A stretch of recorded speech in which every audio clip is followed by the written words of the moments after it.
La beauté du vieillissement. Mes réflexions sincères sur le plus grand cadeau de la vie. La question qui a tout changé. Bonjour, mes chers amis. Je veux commencer aujourd'hui en vous posant quelque chose qui pourrait vous surprendre. Quand vous vous regardez dans le miroir, que voyez-vous? Voyez-vous quelqu'un qui vieillit, ou voyez-vous quelqu'un qui s'améliore? Je sais que cela peut sembler une question inhabituelle, mais restez avec moi. La semaine dernière, je prenais le thé avec ma voisine Marguerite, qui a 78 ans et qui est l'une des personnes les plus vibrantes que je connaisse. Elle m'a dit quelque chose qui m'a arrêté net. Elle a dit, « Vous savez, ma chère, je n'échangerai mes rides contre rien au monde. Chacune raconte une histoire dont je suis fier. » Cette conversation m'a fait réfléchir profondément sur quelque chose dont nous ne parlons pas assez, la beauté authentique et profonde du vieillissement. Pas le genre de beauté qui vient d'essayer de paraître plus jeune, mais celui qui vient de devenir plus sage, plus bienveillant, et plus authentiquement nous-mêmes. Aujourd'hui, je veux partager cette réflexion sur pourquoi je crois que vieillir est l'un des plus grands cadeaux de la vie. Ce ne sont pas des platitudes ou des assurances vides. Ce sont des vérités que j'ai découvertes à travers mon propre voyage et à travers les histoires de personnes remarquables que j'ai rencontrées en chemin. Alors versez-vous une tasse de thé. Installez-vous confortablement, et explorons ensemble pourquoi vos meilleures années pourraient bien être devant vous. La sagesse que seul le temps peut apporter. La première belle chose à propos du vieillissement est la sagesse que nous accumulons, pas seulement la connaissance, mais la vraie compréhension. Il y a une différence entre savoir quelque chose et vraiment le comprendre dans ses os. Laissez-moi vous parler de Robert, un monsieur que j'ai rencontré à la bibliothèque. À 82 ans, il y fait du bénévolat 2 fois par semaine, aidant les jeunes dans leur recherche. Il m'a dit, « Quand j'avais 30 ans, je pensais tout savoir. Maintenant je réalise combien je ne savais pas, et cela me rend d'une certaine façon plus sage. » Robert a partagé comment il s'inquiétait constamment de choses qui, rétrospectivement, ne sont jamais arrivées. Il perdait le sommeil à cause de présentations au travail, de disputes avec les voisins, ou de savoir si ses enfants réussiraient. Maintenant il a ce qu'il appelle une vision de perspective, la capacité de voir quels combats valent la peine d'être menés et quelles tempêtes passeront d'elles-mêmes. Cette sagesse ne concerne pas seulement connaître plus de faits, c'est comprendre les gens mieux, reconnaître les modèles de la vie, et avoir l'intelligence émotionnelle qui ne peut venir que de décennies d'expérience. Quand votre petite fille vous appelle bouleversée par un drame d'amitié, vous pouvez offrir un réconfort qui vient d'avoir navigué des eaux similaires vous-même. Vous avez appris que la plupart des problèmes ont des solutions, que la plupart des crises passent, et que la résilience devient plus forte avec chaque défi que vous avez surmonté. Cette sagesse est comme une boussole bien usée, elle peut paraître simple, mais elle vous indique toujours la bonne direction. La liberté des attentes d'autrui. Le deuxième cadeau du vieillissement est quelque chose que j'appelle la libération du piège de l'approbation. Quand vous êtes plus jeune, tellement d'énergie va à essayer de s'intégrer, de répondre aux attentes des autres, d'être ce que vous pensez devoir être plutôt que qui vous êtes vraiment. Je pense à mon amie Dorothée, qui à 73 ans a décidé de se mettre à la peinture. Elle l'avait toujours voulu, mais pendant des décennies elle se disait qu'elle n'était pas assez artistique. Sa fille a demandé pourquoi elle commençait maintenant, et Dorothée a répondu, « Parce que j'ai finalement arrêté de me soucier de savoir si je suis douée.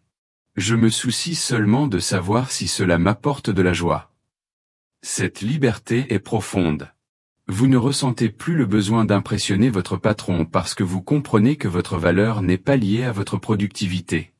Vous ne vous inquiétez plus autant de ce que pensent les voisins parce que vous avez appris que leurs opinions ne définissent pas votre bonheur. Vous pouvez dire ce que vous pensez avec gentillesse mais sans peur. Vous pouvez porter ce qui vous rend confortable, pas ce que suggèrent les magazines de mode. Vous pouvez choisir des amis basés sur une connexion authentique plutôt que sur le statut social ou la commodité. Il ne s'agit pas de devenir négligent ou inconsidéré, il s'agit de devenir authentiquement attentionné. Quand vous ne gérez pas constamment votre image, vous avez plus d'énergie pour vous concentrer sur ce qui compte vraiment. Être bienveillant, être utile et être vrai. La joie des relations plus profondes. Le troisième bel aspect du vieillissement est comment nos relations s'approfondissent et deviennent plus significatives. Quand vous êtes jeune, vous pourriez avoir des dizaines de connaissances. En vieillissant, vous tendez à vous concentrer sur moins de connexions, mais beaucoup plus profondes. Il y a quelque chose de beau dans une amitié qui a traversé des décennies. Mon amie Hélène et moi sommes amis depuis plus de 40 ans. Nous avons célébré les victoires l'une de l'autre, pleuré des pertes ensemble, et nous sommes soutenus mutuellement à travers les hauts et les bas de la vie. Maintenant, nous pouvons communiquer des volumes avec juste un regard. Nous connaissons les histoires, les particularités, et les rêves l'une de l'autre. Ces relations matures ont une qualité qui manque souvent aux amitiés plus jeunes, elles sont basées sur l'acceptation plutôt que le jugement, sur la compréhension plutôt que l'impression. Vous n'essayez pas d'être parfait l'un pour l'autre, vous êtes simplement présent. La relation avec vos enfants adultes se transforme aussi magnifiquement. Au lieu d'être leur professeur ou disciplinaire, vous devenez leur ami et confident. Vous pouvez partager des histoires d'égal à égal, offrir des conseils quand on vous le demande, et simplement profiter de leur compagnie en tant qu'adultes remarquables qu'ils sont devenus. Même les nouvelles relations que vous formez dans vos années tardives peuvent être incroyablement riches. Il y a quelque chose de merveilleux à rencontrer quelqu'un quand vous avez tous les deux dépassé les prétentions de la jeunesse. Vous pouvez être immédiatement authentiques l'un avec l'autre, partageant vos vrais moi sans les masques que nous portons parfois quand nous sommes plus jeunes. Appréciez les plaisirs simples de la vie. Le 4e cadeau est une appréciation accrue pour les beautés simples et quotidiennes de la vie. Quand vous êtes jeune et occupé, vous pourriez vous précipiter devant un coucher de soleil pour arriver à votre prochain rendez-vous. Quand vous êtes plus âgé, vous avez appris à vous arrêter et vraiment le voir. Je pense à mon oncle Thomas, qui à 85 ans passe chaque matin sur sa terrasse avec son café, regardant le monde se réveiller. Il dit que ces 30 minutes sont la partie la plus précieuse de sa journée. Il remarque des choses. Comment la lumière change, quels oiseaux visitent sa mangeoire, comment les saisons changent graduellement de jour en jour. Il ne s'agit pas d'avoir plus de temps, il s'agit de comprendre ce qui mérite votre temps. Vous avez appris qu'un rire de petit enfant est plus précieux que n'importe quelle possession matérielle. Une bonne conversation avec un vieil ami vaut plus qu'une douzaine de likes sur les réseaux sociaux. Vous savourez votre nourriture davantage, pas seulement parce que vos papilles gustatives pourraient changer, mais parce que vous comprenez le plaisir simple d'un repas bien préparé. Vous appréciez les vêtements confortables, un lit chaud, et la capacité de lire un bon livre sans interruption. Cette appréciation s'étend aussi à votre propre corps. Au lieu de tenir votre santé pour acquise, vous ressentez une gratitude authentique pour des jambes qui vous portent encore, des mains qui fonctionnent encore, et un esprit qui pense encore clairement. Chaque jour où vous vous sentez bien devient un cadeau plutôt qu'une attente. Le courage d'être authentique. La 5e belle chose à propos du vieillissement est de trouver le courage d'être complètement, sans excuse, vous-même. Cela se lie à la liberté des attentes, mais va plus profond, il s'agit de découvrir qui vous êtes vraiment sous tous les rôles que vous avez joués. Laissez-moi partager l'histoire de Grace, une femme que j'ai rencontrée dans un centre communautaire. Pendant 45 ans, elle était la responsable de sa famille, celle qui organisait les fêtes, se souvenait des anniversaires, et gardait tout le monde ensemble. Après la mort de son mari, elle se sentait perdue parce qu'elle s'était définie à travers prendre soin des autres. Mais alors quelque chose de beau s'est produit. À 71 ans, Grace a découvert qu'elle aimait l'aventure. Elle a rejoint un groupe de randonnée, appris à utiliser un ordinateur, et même voyagé seule vers des endroits qu'elle avait toujours rêvé de voir. Elle m'a dit, « J'ai passé tant d'années à être ce que tout le monde avait besoin que je sois, j'avais oublié qui je voulais être. » Cette authenticité n'est pas égoïste, c'est en fait plus généreux. Quand vous êtes vraiment vous-même, vous pouvez donner depuis un lieu de joie authentique plutôt que d'obligation.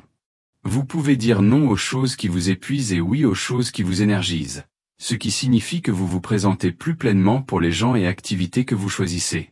Vous pourriez découvrir des talents que vous ne saviez pas avoir, ou retourner à des passions que vous avez mises de côté pendant vos années plus occupées.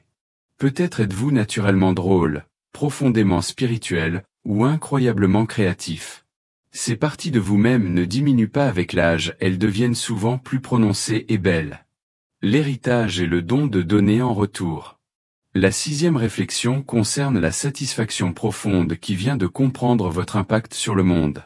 À ce stade de la vie, vous pouvez voir les effets d'ondulation de vos choix, les vies que vous avez touchées, et les changements positifs que vous avez apportés. Je connais un homme merveilleux nommé Arthur qui a passé 30 ans comme professeur de mathématiques au lycée. Il pensait que son impact était modeste jusqu'à ce qu'il assiste à un événement communautaire où d'anciens élèves n'arrêtaient pas de l'approcher, lui disant comment il avait changé leur vie. L'un était devenu ingénieur, un autre scientifique, et plusieurs lui ont crédité de croire en eux quand ils ne croyaient pas en eux-mêmes. Votre héritage ne concerne pas seulement les grands gestes ou les réalisations célèbres. Il concerne la gentillesse que vous avez montrée, les enfants que vous avez élevés, les amis que vous avez soutenus, et les petites façons dont vous avez rendu le monde un peu meilleur. Maintenant vous avez la sagesse pour encadrer les autres, l'expérience pour les guider autour des pièges, et la perspective pour offrir de l'espoir pendant les moments difficiles. Quand une jeune personne fait face à un défi que vous avez surmonté, vous pouvez offrir non seulement de la sympathie mais une compréhension authentique et une sagesse pratique. Ce don en retour apporte une satisfaction unique. Vous ne construisez plus votre carrière ou n'accumulez plus de réalisations, vous partagez ce que vous avez appris. Il y a quelque chose de profondément épanouissant à savoir que vos expériences, positives et difficiles, peuvent aider quelqu'un d'autre à naviguer son propre voyage. Embrassez le changement comme croissance. La 7e et dernière réflexion concerne développer une nouvelle relation avec le changement. Quand vous êtes jeune, le changement semble souvent menaçant, il perturbe vos plans et défie vos suppositions. En vieillissant, vous commencez à voir le changement comme preuve de croissance et l'aventure continue de la vie. Pensez à tous les changements que vous avez déjà navigués avec succès. Vous vous êtes adapté aux nouvelles technologies, ajusté aux différentes phases de la vie, et avez probablement vécu à travers des événements mondiaux significatifs. Chaque fois, vous avez prouvé votre résilience et flexibilité. Mon amie Barbara, qui a 79 ans, l'exprime magnifiquement. J'avais l'habitude de craindre le changement parce que je pensais que cela signifiait perdre quelque chose. Maintenant je réalise que le changement signifie habituellement gagner quelque chose de nouveau. Elle a appris à voir chaque transition comme une opportunité de croissance plutôt qu'une perte à pleurer. Cette perspective rend le vieillissement lui-même moins effrayant.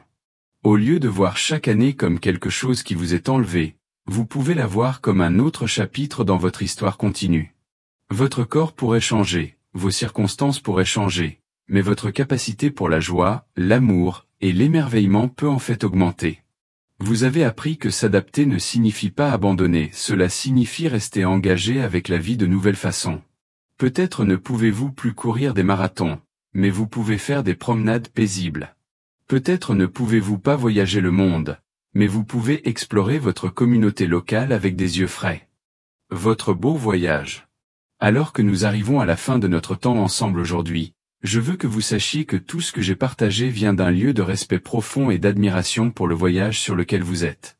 Vieillir ne concerne pas perdre votre jeunesse, il s'agit de gagner quelque chose de bien plus précieux, la plénitude d'une vie bien vécue. Chaque ligne sur votre visage raconte une histoire de rire partagé, de larmes versées, et de sagesse acquise. Chaque cheveu gris représente une leçon apprise, un défi surmonté, ou un moment de joie vécu.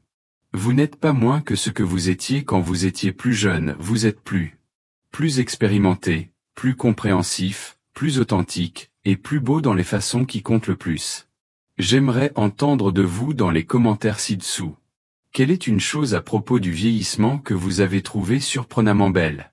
C'est peut-être quelque chose que je n'ai pas mentionné, ou peut-être qu'une de ces réflexions a particulièrement résonné avec vous. Vos expériences et perspectives sont précieuses, et les partager aide nous tous à apprécier ce voyage remarquable. Si cette vidéo vous a donné une nouvelle perspective sur le vieillissement, ou si vous pensez que quelqu'un dans votre vie a besoin d'entendre ces mots, s'il vous plaît considérez lui donner un like et la partager avec eux. Votre soutien m'aide à continuer à créer du contenu qui célèbre la beauté et la sagesse de chaque étape de la vie. Et n'oubliez pas de vous abonner si vous ne l'avez pas déjà fait, je partage de nouvelles vidéos chaque semaine sur trouver la joie, le sens, et la beauté dans le voyage de la vie. Jusqu'à la prochaine fois, souvenez-vous que vos meilleurs chapitres pourraient encore être devant vous, et vous avez tant de beauté encore à découvrir. Merci d'avoir passé ce temps avec moi aujourd'hui. Prenez soin de vous, et souvenez-vous, vous êtes magnifiquement, merveilleusement, parfaitement vous.